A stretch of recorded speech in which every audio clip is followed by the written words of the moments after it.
You're lying in bed, perhaps next to your partner.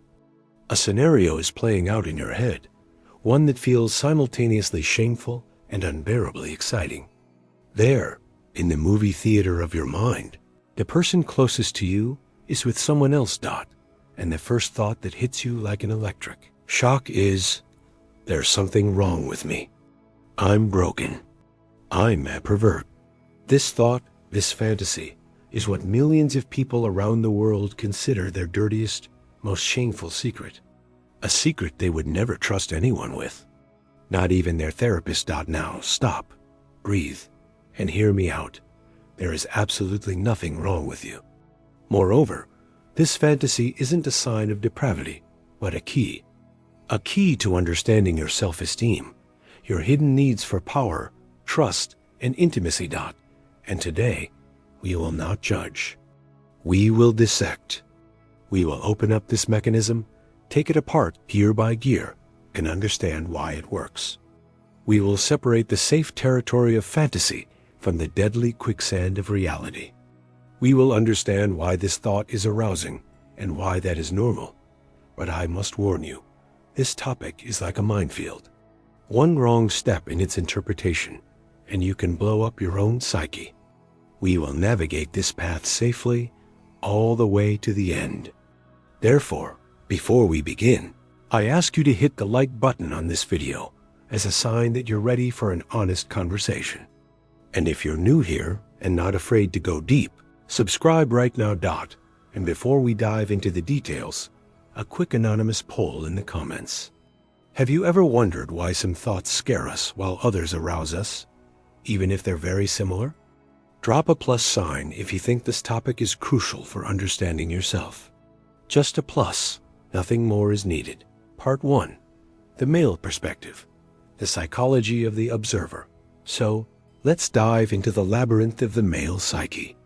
And to find our way out, we must start with the most important, sharpest, and most painful myth that prevents us from understanding the true nature of this phenomenon. The myth that this fantasy is about humiliation. Almost every man who first encounters it perceives it through the lens of social defeat. Another male proved to be better. I've been betrayed. I've been devalued. Logically, this should provoke pain, rage, and rejection. But why then, against all logic, does it cause arousal? The answer is simple.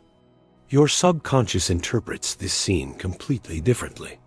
For it, this isn't about humiliation. It's about the ultimate confirmation of your status. Let's rewind time for a second, by thousands of years. Throughout human history, a man's self-esteem has been inextricably linked to his status in the hierarchy. Who are you? The leader? The hunter? The protector? Your place in the pack determined your right to resources, to respect, and of course, to the best partners. And the key marker of your high status has always been your choice. If you could win the most desired, most valuable woman, it meant you were the best. Your status was confirmed. Now, let's return to the modern world. That ancient mechanism hasn't gone anywhere. It has simply retreated into the subconscious. And when a fantasy is born in your head, where your woman is desired by another man, your primal brain reads this not as a threat, but as a triumph. The message sounds like this. Look, my woman is so beautiful, so valuable, so desired, that other strong males want her. But out of all possible options, she chose me. She comes back to me. She is mine. The other man in this fantasy is not a rival, but merely a tool that highlights the value of your prize, and consequently, your own supreme status. It's like owning a unique piece of art, the fact that all the world's museums want to acquire. It doesn't humiliate you as the owner, but only elevates your prestige to incredible heights. But status confirmation is just the first layer, the most obvious evolutionary reason. There is a second, much more subtle and profound mechanism that explains why this scene is so breathtaking. In psychology, this mechanism is called vicarious pleasure. Our brain is equipped with an amazing system of so-called mirror neurons. In simple terms, these cells in our brain activate in the same way, both when we perform an action ourselves and when we simply watch someone else perform it. This is why we can empathize with characters in movies, feel the thrill of watching a sports match, or experience warmth seeing the sincere joy on the face of someone who has received a gift. We literally mirror others' emotions and experience them as our own in the context of our fantasy. This mechanism operates at full capacity. A man, observing his partner's pleasure, even if its source is an imaginary other, experiences that pleasure himself. Her experiences become his experiences. This is the highest form of empathy, pushed to its physiological limit. He is not just watching a detached movie. He is connected to his woman's nervous system, feeling the echoes of her enjoyment. And the more vivid her imagined emotions, the stronger his own arousal. This is no longer just a matter of status. It's a matter of the deepest emotional connection, where the partner's pleasure becomes the absolute priority and the main reward.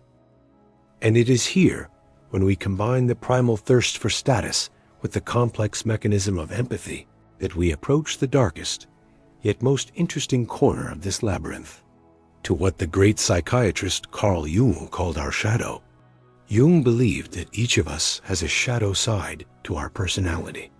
It is a sort of mental basement where we banish all our bad, socially unacceptable desires, impulses, and thoughts. The desire for total power, aggression, forbidden attractions, everything we are afraid to admit even to ourselves. But the shadow cannot be ignored. The more we suppress it, the more it strives to break out, manifesting in neuroses, breakdowns, or strange, inexplicable actions. And fantasy is the perfect, safe testing ground for encountering one's shadow. Within this imaginary scenario, a man gains access to two of the most powerful and forbidden desires: the desire for absolute control and the desire for its complete loss. Think about it. On one hand, he is the director, the screenwriter, and the sole audience of this performance. He controls everything: the characters, the actions, the emotions, the ending. Absolute power is concentrated in his hands, which is a powerful aphrodisiac in itself. He is a puppet master pulling the strings. But on the other hand, the very plot he is enacting is one of loss of control. He voluntarily places himself in the position of an observer, allowing the event to happen. This gives him the opportunity to safely experience the forbidden thrill of breaking every possible taboo without bearing any real responsibility. The fantasy becomes the very theater where his conscious I and his shadow desires can meet, play out their performance, and go their separate ways without destroying his real life. It is a brilliant safety valve that the psyche has created to release. Internal pressure. Part 2. The female perspective. Beyond JALOSY now, let's switch perspectives. If the male version of this fantasy is often built on a foundation of status and control, female psychology approaches it from a completely different, far more emotionally complex angle. Here, a rare but incredibly powerful feeling takes the stage, known as compersion. Compersion is essentially the opposite of jealousy. It's the ability to feel genuine joy from seeing your loved one happy and experiencing pleasure, even if the source of that pleasure is not you, but someone else. It sounds almost unreal in a world where we are taught from childhood to compete for attention and to consider our partner our property. But this feeling is real, and it is the key to understanding the female version of this fantasy. If jealousy is born from a fear of loss, from insecurity in oneself and in the partner, then compersion can only arise under conditions of absolute, rock-solid emotional security. A woman who is capable of this feeling is at the pinnacle of the pyramid of trust. She does not doubt her partner's love. She isn't afraid that he will be taken from her. His connection with another person within the fantasy is not perceived as a threat, but rather as an expansion of their shared field of happiness. My man is happy, which means I am happy. This is an incredibly mature and deep emotional position, based not on possession, but on empathy. Imagine a mother watching with delight as her child wins a competition. She is not participating, but the child's joy becomes her own, magnified tenfold. The mechanism of compersion works in a similar way. The partner's pleasure is mirrored and becomes a shared asset of the couple. In this context, the fantasy transforms from an act of betrayal into an act of supreme trust. The woman is, in a way, telling her partner, I am so confident in us. I love you so much that I can even share in the joy you experience that I didn't directly create. But there is a second, equally important aspect that makes this fantasy attractive to women. It is the opportunity to explore their own sexuality while shedding the burden of responsibility and social judgment. For centuries, female sexuality has been under the strict control of society. A good girl, a faithful wife, the keeper of the hearth.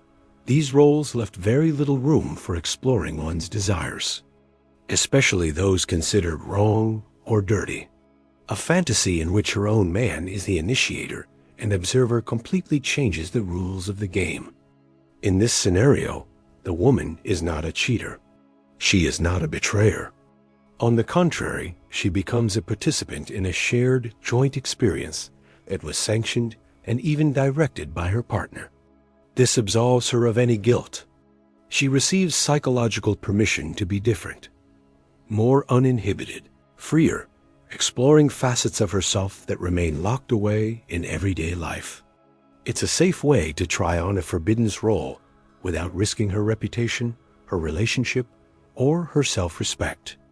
In this case, the partner acts not as a rival, but as a guarantor of safety, holding the door open for her to the world of her secret desires, promising that she can always return to the zone of comfort and acceptance. Part 3. Common Psychological Roots. Why it works for everyone. We've broken down the male and female perspectives. But there are also universal psychological mechanisms that make this fantasy so powerful for both sexes. And the first of them, the most obvious one, lies on the surface. It's the magic of the forbidden fruit. And here, we can't help but remember old Freud. Sigmund Freud, the father of psychoanalysis, spoke at length about how the mechanism of repression works. In short, everything that society labels as taboo, forbidden, or immoral doesn't just disappear from our psyche. It gets compressed and pushed into the subconscious, where it continues to live its own life, accumulating enormous energy. The stronger the social pressure, the stricter the prohibition, the more energy is concentrated in the repressed desire. The fantasy of infidelity is a perfect example. In our culture, faithfulness is elevated to an absolute cult, and betrayal is considered one of the gravest sins. This is precisely why the thought of violating this taboo holds such an incredible magnetic power. When you play this scenario in your head, you are staging a safe rebellion. You touch something absolutely forbidden, getting a powerful rush of adrenaline and dopamine, but without suffering any real consequences. It's like skydiving while sitting in a comfortable armchair. The risk is imaginary, but the pleasure is very real. The stricter your moral principles are in real life, the sweeter this mental escape to forbidden territory can seem. But there is a second, deeper biological mechanism, unrelated to morality. Scientists call it the Coolidge Effect. This term describes a simple observation. Living creatures, especially males, show increased sexual arousal at the appearance of a new partner. This is an ancient evolutionary mechanism that pushed our ancestors to spread their genes as widely as possible. Novelty is a powerful stimulant for our brain's reward system. In long-term monogamous relationships, no matter how much we love our partner, the element of novelty inevitably fades. This is normal. It's chemistry. Passion gives way to attachment, comfort, and trust. But the primal part of our brain still craves novelty. And this is where fantasy becomes a brilliant, deceptive maneuver. It allows you to get the full biochemical cocktail of novelty without destroying the existing relationship. By introducing a third, imaginary participant into the mental scenario, you create the illusion of a completely new situation for your brain. It's a jolt that briefly reboots your perception, allowing you to look at your real partner with fresh, aroused eyes. It's a way to kill routine without killing fidelity. You get the best of both worlds, the security and stability of a real relationship and the intoxicating effect of novelty from the world of fantasy. It is this level of depth that we analyze in every one of our videos. No judgment, no clickbait, just psychology and logic. If this is the approach you've been looking for, now is the best time to subscribe and become part of our community. Part 4. The line between fantasy and reality. Why stopping is vitally important. And now we come to the most crucial, most important, and most dangerous section. Up to this point, we have analyzed fantasy as a safe psychological tool. But now, we must draw a thick red line between the imaginary world and the real world, and understand why crossing that line almost always ends in disaster. The first thing to realize is the illusion of total control. In your fantasy, you are a god. You are an all-powerful director who controls absolutely everything. You choose the actors, you write the dialogue, you manage the lighting, sound, and emotions. If you don't like a particular moment, you can rewind it. If a character starts to act out of line, you can simply erase them from the script. Every glance, every breath, every outcome is under your 100% control. Most importantly, at the end of this performance, your partner always comes back to you, and your bond only grows stronger. This entire world revolves around you and serves one purpose: your pleasure and self-affirmation. Therein lies the charm and safety of fantasy. Now, imagine this scenario breaking out into the real world. In that instant, you cease to be the director and become one of the actors in a play you no longer control. The other, real person develops their own feelings, desires, motives, and plans that are unknown to you.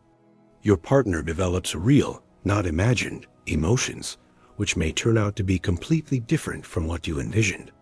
Jealousy, attachment, shame, disappointment. These feelings are no longer part of a controlled performance. They become uncontrollable reality.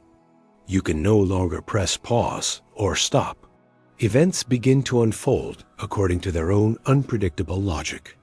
The illusion of control shatters like a soap bubble, and you are left alone with consequences you were never prepared for. It is at this moment that the inevitable psychological trauma begins. The first thing to be destroyed is the uniqueness of your connection. Until now, your closeness, your intimacy, belonged only to the two of you. It was your exclusive world. As soon as a third real person is allowed into this world, that exclusivity disappears forever. The bond is devalued. What was sacred becomes mundane. You are no longer the only ones for each other in this most intimate aspect of life, and this knowledge, like acid, corrodes the foundation of the relationship. The second thing that suffers is self-esteem. In the fantasy, the other man was a tool to confirm your status. In reality, he becomes a living person with whom your brain will inevitably start comparing you. What if he turns out to be better at something? What if your partner experiences emotions with him that they never experienced with you? From an omnipotent observer, you transform into an insecure and jealous participant in a competition you yourself organized. And it is impossible to win this competition, because the very fact of its existence is already your defeat. This is a direct path to self-destruction, paranoia, and the loss of all self-respect. Ultimately, acting out this fantasy almost never leads to the result imagined. Instead of strengthening the bond, it leads to its destruction. Instead of a new experience, it brings trauma. Instead of confirming status, it results in its complete loss. A fantasy is a safe way to play with fire in the fireplace. Reality is setting your own house on fire in the hope of getting a little warm. And before we draw our final conclusion, I want you to remember one simple thing. Your fantasies are not a command to act. They are just a map. A map of your deepest, most hidden, and most important needs. Conclusion: your fantasies are a map, not a cell. Where have we arrived at the end of our long journey through the darkest and most tangled corners of the subconscious? We started with a feeling of shame and fear, with the thought, there's something wrong with me. And we ended with the understanding that this fantasy is not a verdict, but a diagnosis. Not a disease, but a symptom. This is the most important conclusion you should draw. Imagine the check engine light comes on in your car. What would a reasonable person do? They wouldn't start smashing the dashboard in a panic or set the car on fire. They would go to a mechanic and open the hood to find the real reason for the signal. Your fantasy is that very light. It is not the problem in itself. It merely signals that somewhere deep inside, in the engine of your psyche or your relationship, something needs attention. The task of a mature individual is not to suppress this signal or to blindly follow its most literal interpretation.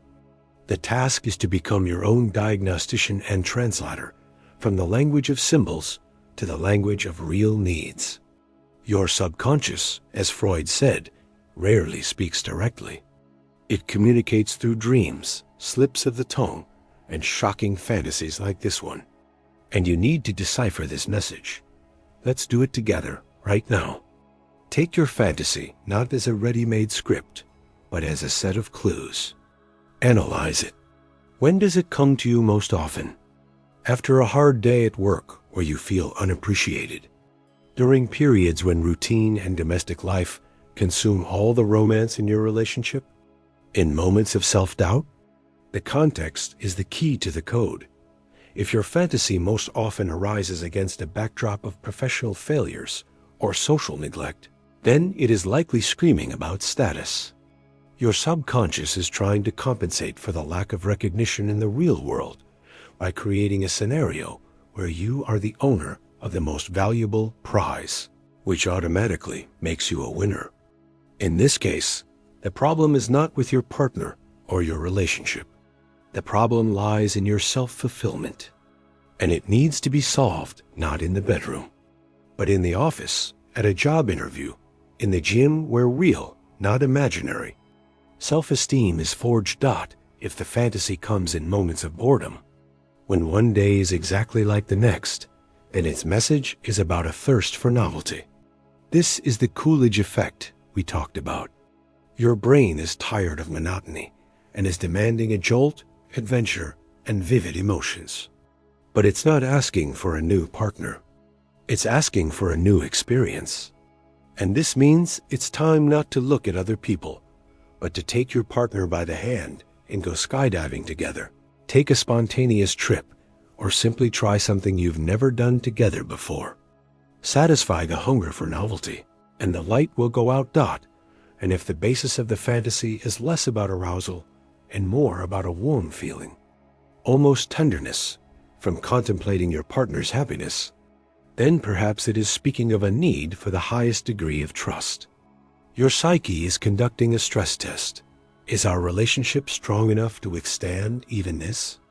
This is a test for absolute emotional security, and the answer to it should not be the introduction of third parties, but the creation of an atmosphere where you can talk to each other about absolutely anything, knowing that you will be understood and accepted for who you are. The biggest mistake one can make is to misinterpret the signal, to decide that if you lack status, it's your partner's fault for not inspiring you, or if you're bored, it's because your partner has become uninteresting. This is a path to accusations, resentment, and destruction. A fantasy is a mirror reflecting your internal deficits, not your partner's, and the work of filling them is your personal responsibility. Therefore, once you understand the true meaning of this signal, start acting. But act not in the world of fantasy, but in the world of reality. Strengthen your self-esteem. Bring variety into your life. Work on trust and intimacy. Use the knowledge of your hidden needs to become a better version of yourself and to build a stronger, more honest, and happier relationship. The fantasy is just the first step, an invitation to deep inner work. And it is up to you whether it becomes the beginning of the end or the starting point for new, conscious growth. And now, the main question for you, which requires some thought. What do you think is the main fear that prevents people from honestly discussing their fantasies, even with the people closest to them? The fear of being misunderstood? The fear of judgment? Or the fear that the fantasy might become a reality? Write your number one guess in the comments. Let's gather the collective wisdom of our community.